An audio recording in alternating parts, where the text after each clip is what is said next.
दिन भर की बड़ी खबरों में आपका स्वागत है। मैं हूं आपके साथ सुरभि राजपूत। आज इस बुलेटिन में बात होगी मणिपुर पर दुनिया भर में हो रही मोदी सरकार की बदनामी की, लोकसभा चुनाव में बीजेपी सरकार को घेरने के विपक्ष के प्लान की बात करेंगे, इंडिया गठबंधन में सोनिया गांधी की भूमिका की, बीजेपी के दावों की खुली पोल की, साथ ही जानेंगे क्या शिंदे को भी धोखा देने की हो रही है तैयारी। और बुलेटिन के आखिर में बात होगी रेलवे के नए नियम की। लेकिन तमाम बड़ी खबरों से पहले एक नजर सुर्खियों पर। पीएम मोदी ने रोजगार मेले में 17,000 लोगों को बांटे नियुक्ति पत्र। खड़गे ने साधा निशाना, कहा करोड़ों युवाओं की नौकरियां खत्म हो गई, युवा विरोधी सरकार को जाना होगा। विनेश बजरंग को दिल्ली हाईकोर्ट से राहत, ट्रायल में मिली छूट के खिलाफ दायर याचिका खारिज। अगस्त में होगी इंडिया गठबंधन की अगली बैठक। मुंबई में होने वाली बैठक के लिए 15 अगस्त के बाद की तारीख पर चल रहा है मंथन। दिल्ली एनसीआर में फिर आएगी बाढ़। हथनीकुंड बैराज से छोड़ा गया 5,79,000 क्यूसेक पानी। दिल्ली में यमुना का जलस्तर 205.33 मीटर पहुंचा। तो ये तो थी सुर्खियां और अब बात सबसे बड़ी खबर की। मणिपुर से अब जो खबरें आ रही हैं वो पूरे देश को परेशान कर रही हैं। दुनिया भर से भी अब इसे लेकर प्रतिक्रियाएं आने लगी हैं। भारत के बाद ब्रिटेन की संसद में भी ये मुद्दा उठ गया है। दूसरी ओर मणिपुर से आज के दिन भी चिंता बढ़ाने वाली खबरें आती रही। तो क्यों मणिपुर पर फेल साबित हो रही है मोदी सरकार, देखिए ये रिपोर्ट। मणिपुर में जातीय विवाद के दौरान 2 महिलाओं के दुर्व्यवहार की घटना का मुकदमा पुलिस ने 34 दिनों तक दर्ज ही नहीं किया। बाद में मुकदमा तो लिखा गया लेकिन कार्रवाई नहीं हुई। मई में घटी इस घटना का वीडियो अभी संसद सत्र से पहले वायरल हुआ तो हंगामा मच गया, संसद ठप हो गई। इस बीच ये मुद्दा ब्रिटेन की संसद तक पहुंच गया। ब्रिटेन में धार्मिक आजादी से जुड़े मामलों की स्पेशल राजदूत और सांसद फियोना ब्रूस ने ब्रिटेन के निचले सदन में सवाल किया कि मणिपुर में मई से 2100 चर्च फूंक दिए गए, 100 से ज्यादा लोगों की जान चली गई, 50,000 से ज्यादा लोग घर छोड़ चुके हैं। साफ है सब प्लानिंग से हो रहा है। धर्म इसमें बड़ा फैक्टर है। मणिपुर में लोग मदद की गुहार लगा रहे हैं। ब्रूस ने ये बातें अंतर्राष्ट्रीय धार्मिक आजादी को लेकर बनाई गई एक रिपोर्ट के आधार पर कही है। इससे पहले 6 मई को भी अमेरिका ने मणिपुर मामले में चिंता जाहिर की थी। इस बीच आज दिन भर भी मणिपुर से चिंता बढ़ाने वाली खबरें आती रही। इम्फाल में महिला प्रदर्शनकारियों ने घारी इलाके में मुख्य सड़क को जाम कर दिया, जिस पर पुलिस को कार्रवाई करनी पड़ी। प्रदर्शनकारियों पर काबू पाने के लिए कई इलाकों में फ्लैग मार्च किया जा रहा है, लेकिन तमाम सुरक्षा उपयोगों के बीच राज्य के विभिन्न हिस्सों से लगातार टकराव की खबरें आ रही है। 4 मई की घटना ने जब तूल पकड़ा तो अब कार्रवाई हो रही है। अब तक 5 लोगों को गिरफ्तार किया जा चुका है। कांग्रेस ने मांग की है कि मणिपुर में राष्ट्रपति शासन लगाया जाना चाहिए। केंद्र और मणिपुर की सरकार विपक्ष के निशाने पर है। कांग्रेस ने कहा कि मोदी सरकार ने मणिपुर के ऐसे हालात बना दिए हैं। शिवसेना यूबीटी ने सामना में सरकार पर निशाना साधते हुए कहा, क्या अब मणिपुर फाइल्स भी बनेगी? इस बीच राष्ट्रीय महिला आयोग भी सवालों के घेरे में है। आदिवासी संगठन नाम के north American Manipur tribals association नामचा में, जिसमें भारत और अमेरिका की कुकी एकेडमिक्स शामिल है, उसमें दावा किया गया कि राष्ट्रीय महिला आयोग को इस घटना के बारे में 37 दिन पहले ही ईमेल के जरिए लिखा गया था, लेकिन आयोग की तरफ से कोई जवाब नहीं आया। इस पर महिला आयोग ने सफाई देते हुए कहा है कि उन्हें शिकायत मिली थी और इसे मणिपुर के कैबिनेट सेक्रेटरी और डीजीपी को इसे फॉरवर्ड कर दिया गया था, यानी उसकी कोई जिम्मेदारी इस मामले में नहीं थी। मणिपुर मामले में मोदी सरकार के साथ ही बीजेपी भी बुरी तरह से फंसी हुई दिखाई दे रही है। तो बीजेपी की चुनावी में मुश्किलों बढ़ाने का प्लान भी विपक्ष ने तैयार कर लिया है। इसके लिए विपक्षी दल मनमोहन सिंह के नेतृत्व में बनी यूपीए 1 की सरकार की रणनीति पर आगे बढ़ती दिखाई दे रही है। तो क्या है विपक्षी दलों की रणनीति, देखिए ये रिपोर्ट। 2004 में केंद्र में जब यूपीए की सरकार बनी थी तो लोगों को आर्थिक रूप से मजबूत करने के लिए 2005 में मनरेगा स्कीम लाई गई, जिससे लोगों को घर के पास ही काम मिले। इसके बाद गरीबों के लिए दूसरी योजनाओं पर फोकस किया गया। अब मोदी सरकार के खिलाफ भी कांग्रेस इसी रणनीति पर चलती दिखाई दे रही है।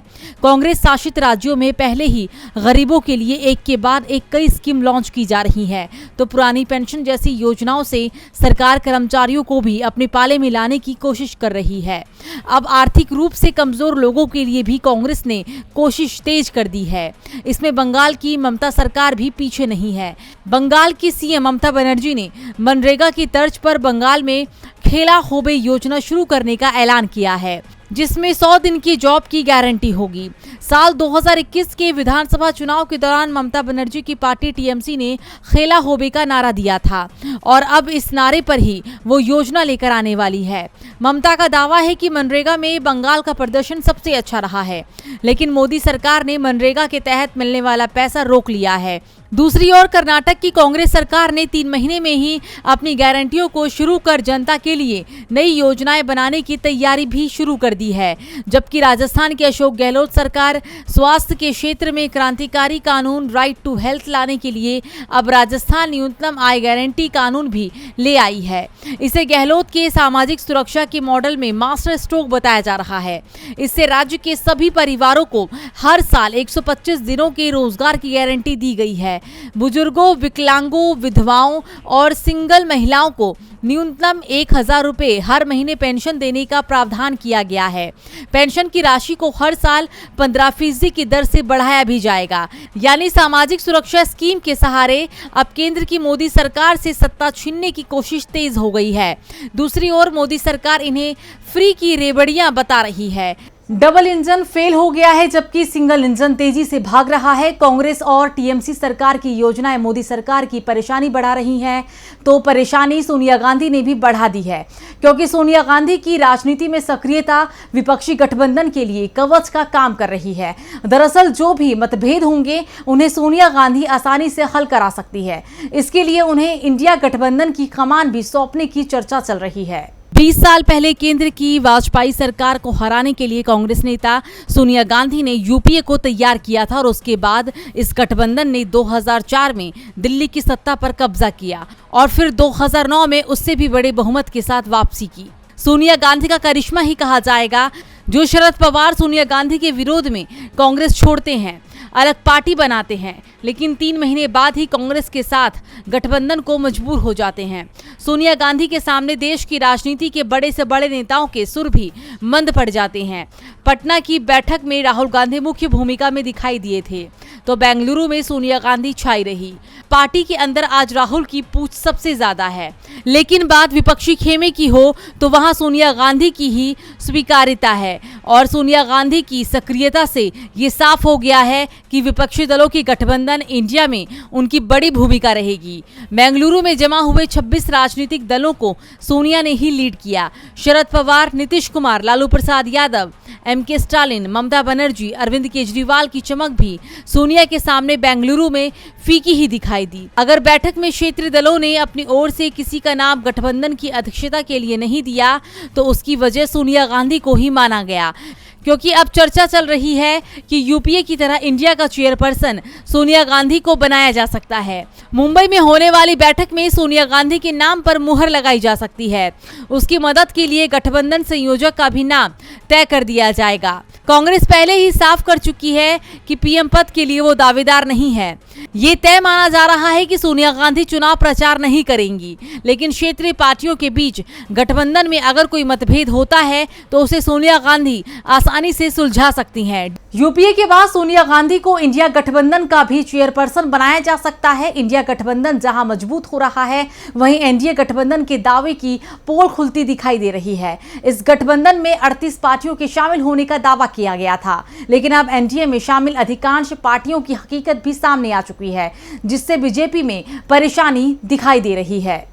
यूपीए का कारवा बढ़ता जा रहा है। पटना में 16 पार्टियां थी तो बेंगलुरु में 26 हो गई।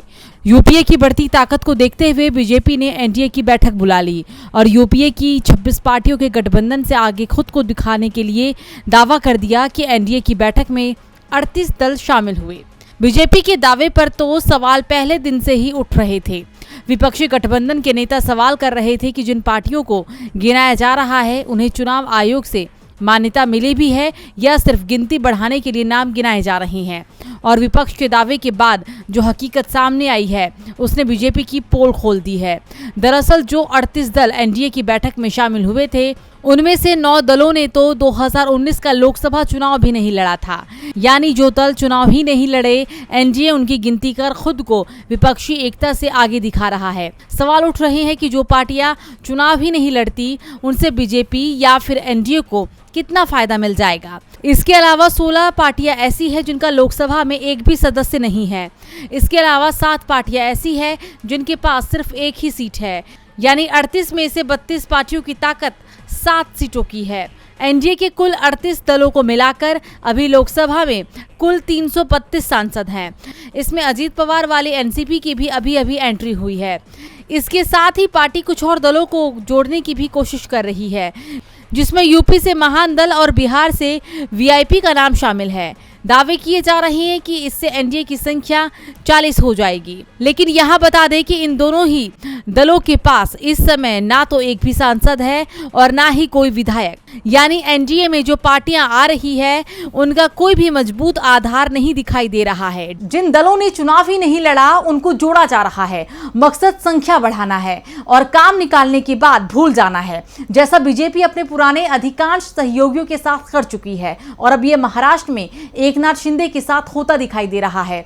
शिंदे के सहारे बीजेपी ने महाराष्ट्र की सत्ता में हिस्सेदारी हासिल कर ली, लेकिन अब दावा किया जा रहा है कि बीजेपी शिंदे की सत्ता पलटने की तैयारी कर रही है। चर्चा है कि शिंदे को बड़ा धोखा मिलने वाला है। क्या है खबर, देखिए ये रिपोर्ट। महाराष्ट्र में एक बार फिर से सरकार पलटने की तैयारी शुरू हो गई है। इस बार एकनाथ शिंदे के हाथ से कुर्सी जाती दिखाई दे रही है और इसके दावे एनडीए के अंदर से ही हो रहे हैं।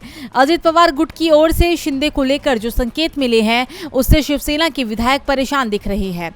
शिवसेना यूबीटी के सांसद संजय राउत तो पहले से ही ऐलान कर रहे थे कि अजित पवार जल्दी ही महाराष्ट्र के सीएम बनेंगे।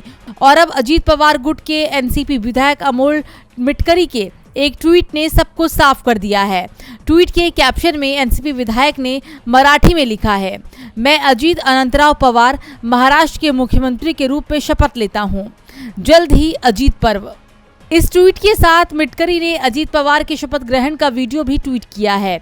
दूसरी ओर बीजेपी हाईकमान ने अचानक एकनाथ शिंदे को दिल्ली बुला लिया है। शिंदे देर रात को दिल्ली पहुंचे और सुबह उनकी मुलाकात पीएम मोदी से हुई। शिंदे की गृह मंत्री और बीजेपी अध्यक्ष के साथ भी बैठक की चर्चाएं हैं और जो संकेत मिल रहे हैं, उससे साफ है कि एकनाथ शिंदे की कुर्सी हिलती दिखाई दे रही है। और इसके बड़े संकेत 18 जुलाई को दिल्ली में एनडीए की हुई बैठक में भी मिले हैं। बैठक के बाद बीजेपी अध्यक्ष जेपी नड्डा, गृह मंत्री अमित शाह, महाराष्ट्र के डिप्टी सीएम अजीत पवार और प्रफुल्ल पटेल के बीच आधे घंटे तक बैठक हुई। इस बैठक में कुछ देर के लिए पीएम मोदी के भी शामिल होने की चर्चाएं थी, लेकिन एकनाथ शिंदे बैठक में नहीं थे। ऐसे में साफ संकेत है कि बीजेपी एकनाथ शिंदे के साथ बड़ा खेल खेलने की तैयारी में है। एकनाथ शिंदे मुश्किल में दिखाई दे रही हैं। वैसे मुश्किल में तो मोदी सरकार की मंत्री और अमेठी से सांसद स्मृति ईरानी भी दिखाई दे रही हैं। उनके लिए अमेठी की राह पहले से ही मुश्किल दिख रही थी और अब कांग्रेस ने उनकी कार्यकाल का रिपोर्ट कार्ड जारी कर दिया है। तो क्या है ईरानी के रिपोर्ट कार्ड में, देखिए ये रिपोर्ट। मणिपुर में 2 समुदायों के बीच जातीय झड़प ने तनाव का माहौल बना दिया है। हाल ही में सोशल मीडिया पर मणिपुर की 2 महिलाओं के साथ दुर्व्यवहार का वीडियो वायरल होने पर पूरे देश को हिला दिया। इस वीडियो के बाद पूरे देश से लोगों की प्रतिक्रियाएं सामने आई और सभी ने इस पर अपना गुस्सा भी जताया। वहीं इस घटना ने राजनीति रंग भी ले लिया। मणिपुर विवाद पर कांग्रेस ने ट्वीट कर एक रिपोर्ट कार्ड जारी किया, जिसमें लिखा है ये स्मृति ईरानी का रिपोर्ट कार्ड है, जिसमें कि वो फेल साबित हुई। इस कार्ड में आगे लिखा गया है, मणिपुर हिंसा पर ईरानी चुप रही, महिलाओं से हुए दुर्व्यवहार, महिलाओं की दुर्दशा के बारे में अनभिज्ञ। 2 महीने बाद उन्हें होश आया। जिसके बाद बीजेपी मंत्री स्मृति ईरानी के रिप्लाई पर टीएमसी सांसद महुआ मोइत्रा ने कहा कि माफ करना, ये नीचता नहीं है। नीचता तो वो है जो बीजेपी मणिपुर मामले में दूसरे राज्यों के फर्जी हमले की बात कहते हैं। प्रधानमंत्री नरेंद्र मोदी, गृह मंत्री अमित शाह और महिला एवं बाल विकास मंत्री स्मृति ईरानी हमारी बहनों की जान जाने पर चुप्पी साध लेते हैं। नीचता तो वो है जब आप हमारे पहलवानों की रक्षा नहीं कर पाते। आप डिक्शनरी खरीदें अगर मौन गुरु अनुमति दें। और बुलेटिन के आखिर में बात रेलवे के नए नियम की। रेलवे में अगर आपका कंफर्म टिकट है तो इसका मतलब ये नहीं कि आप आराम से रेलवे स्टेशन पर पहुंचेंगे और आपको आपकी सीट भी मिल जाएगी। अब तक ऐसा होता रहा है, लेकिन अब अगर गाड़ी छूटी और आप सीट पर नहीं पहुंचे तो वो किसी और की हो जाएगी। तो क्या हुआ है बदलाव, देखिए ये रिपोर्ट। भारतीय रेल में लंबी दूरी का सफर करने के लिए आपको रिजर्वेशन की जरूरत पड़ती है और ये रिजर्वेशन बहुत मुश्किल से मिलता है, लेकिन अब सीट कंफर्म होने के बाद भी आपको छोड़नी पड़ सकती, क्योंकि अगर आप ट्रेन चलने से 10 से 20 मिनट में अपनी सीट पर नहीं पहुंचते हैं तो टीटी आपकी सीट किसी दूसरे यात्री को अलॉट कर सकता है और आपकी गैर हाजिरी लगा दी जाएगी। ये फरमान रेलवे बोर्ड का है। उत्तर पश्चिम रेलवे की सीआरपीओ कैप्टन शशि किरण के अनुसार इसके पीछे सबसे बड़ा कारण टीटी के पास हैंड टर्मिनल मशीन का होना है। ये एक ऐसा डिवाइस है जिसमें यात्री की उपस्थिति लगानी होती है। ये हाजिरी ऑनलाइन लगती है और इसकी समय सीमा 10 मिनट है। 10 मिनट के अंदर टीटी को बताना होता है कि रिजर्व सीट पर यात्री पहुंचा है या नहीं। अगर वो 10 मिनट तक किसी दूसरे बोगी में सवार है या फिर किसी दूसरे स्टेशन से अपनी ट्रेन पकड़ रहा है तो उसका सफर बेहद ही मुश्किल हो जाएगा, क्योंकि फिर उसे सीट नहीं मिल पाएगी। आज इस बुलेटिन में इतना ही। देखते रहिए DB लाइव। नमस्कार।